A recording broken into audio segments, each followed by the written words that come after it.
Your life experience, good or bad, is a gift when you share it with others. At Taxi Chronicles, we allow real riders with real stories to share their gift.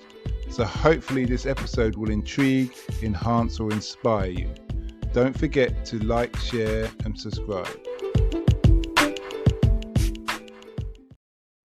Morning. Yes, we're back with another episode, another pair of riders. Today we have a couple, and one's American and the other's British, and they're into poker. I'm not sure if they're both into poker, but we'll soon find it out. I'll get a confirmation. The wife is just shaking her head. No, that's all him. And he's just going to explain about the poker business and how it goes. So nice to have you here. Hi there. Okay. So, what age did you start poker, and what got you into poker? Started around the age of 20, I'd say, and just playing poker with friends at university, and then discovered the world of online poker. Okay. Is it hard? Is it a hard game to learn?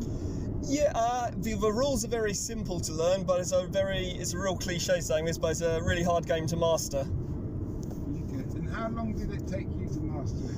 I became a winning player quite quickly, like a small winning player, but then as you move up through the stakes in poker, the games naturally get tougher and tougher.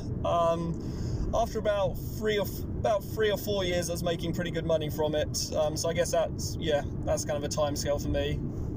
And so you moved up the scale on the online, or just playing against your friends? Just online, yeah. Online. When you play it visually or physically with somebody, yeah, do you find it's much harder? No, it's slightly different. The fundamentals are all the same, but then there's a few little things to pay attention to, and it's a little different, but not massively. I don't know anything about poker. I believe I did interview someone about poker before. Nice. I can't say it all settled in quite well, but I understand when I watch the movies, they always talk about little signs of tells. Tells, yeah. How do you deal with that when you're playing virtual poker?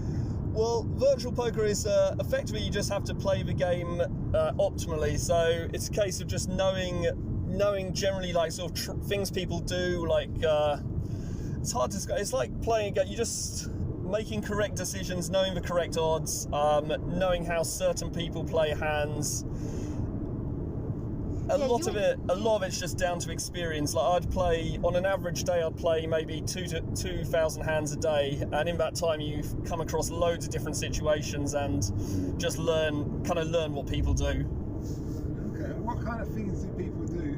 And does this vary on race, culture, religion, that kind of thing?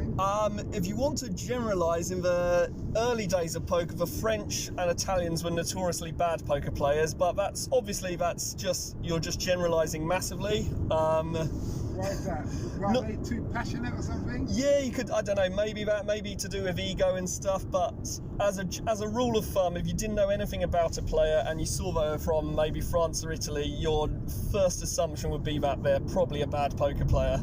Obviously, I've been proved wrong on many occasions, but this is like a lot of the time in poker, you're dealing with uncertainties and you have to make sort of judgments. And you quite quickly, it's quite easy to tell if someone is a good or bad player. It doesn't take long to figure that out. When do you know, and how do you convince yourself to pack it in for that session? Like you're starting losing money, it's not going your way.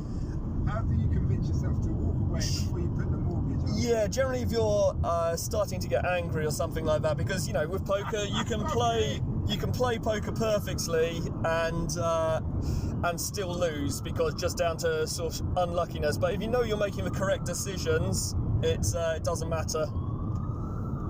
Okay, that's all right. I'll have to go to the lovely wife. You've met him when he's been playing poker. I did. Have you ever had to give him a warning? No. He the only thing I'd say is sometimes I'd come home towards the end of it, and he would be frustrated if it wasn't going well. But I think when you do this as a profession, it's such a law of large numbers. He was tracking, how many hands he was playing and how he was doing that day, and he knew when it was time to pack it in. I mean, he had turned it into like a science. And he said it to me perfectly one time. He said, you can play poker or you can gamble. Once you're gambling, you're not doing it right, and you have to get off of it. And you've always been pretty good at, you've gotten yourself quite frustrated, but you've always been really good at packing it in when it's time to. Yeah. So yeah, I never had to really get involved. You ever thought about having poker games in the restaurant in the corner? I don't think that would fly too well with the other owners. You never know. You can have them private and get some. He plays with Get my some friends. high rollers in. Huh? He's played with my friends before. I play at a local. Are they still your friends? Yeah, hardly. It's I play on a local softball team that's all Americans and Canadians. Okay. And they get together and have poker night. They would do it once a month or something. And when you're playing one hand at a time, it is, you're not just going to go in there and clean up. But he still managed to. There's a few times we got together and they were really terrible players. Yeah. And you would go in there and clean house, which is always kind of fun. It paid for That's my man. Yeah. Come on, let's go shopping. Yeah. It paid for all of our drinks on a ski trip one winter. It was lovely. Okay. Do you still get to play with them again, or have they learnt their lesson? We've not been invited in a while now that I think strange, on it. yeah. Now that I think about it, yeah. You know what? I suppose the etiquette is to lose a bit. Yeah. To lose a bit. All right, you can have £100 back. Exactly. We'll make it 50. Yeah. That's it. Okay. Have you ever thought about teaching poker? Yeah, not really. To friends, I've given advice to friends. Like, so much of I had other friends who played for a profession as well, so a lot of it was just us sitting down and talking about it together, figuring things out, or giving advice to one another. You could do online. You ever thought about teaching, like on a YouTube channel or something? I'm so out of the game now. I probably wouldn't be very good at teaching, but it's people do it, but it's not something I've ever really seriously considered. I've kind of lost interest in poker now as well. I've been out of it for so long. Okay, so it's all down. It's all back to the business. Yeah, exactly. Fair enough. A man has know when to hang up his spurs. Yeah. In that respect. We hope you liked that Taxi Chronicles interview. Don't forget to share and subscribe to get the latest episode. Ever considered investing in the continent with the fastest growing economies and population on Earth? The same continent that holds 30% of the world's known natural resources. Listen to our sister podcast, Africa Investor Stories, where you hear real investors with real stories from around the world share their experience of investing in Africa. We post Monday and Thursday at 10 a.m. British Standard Time.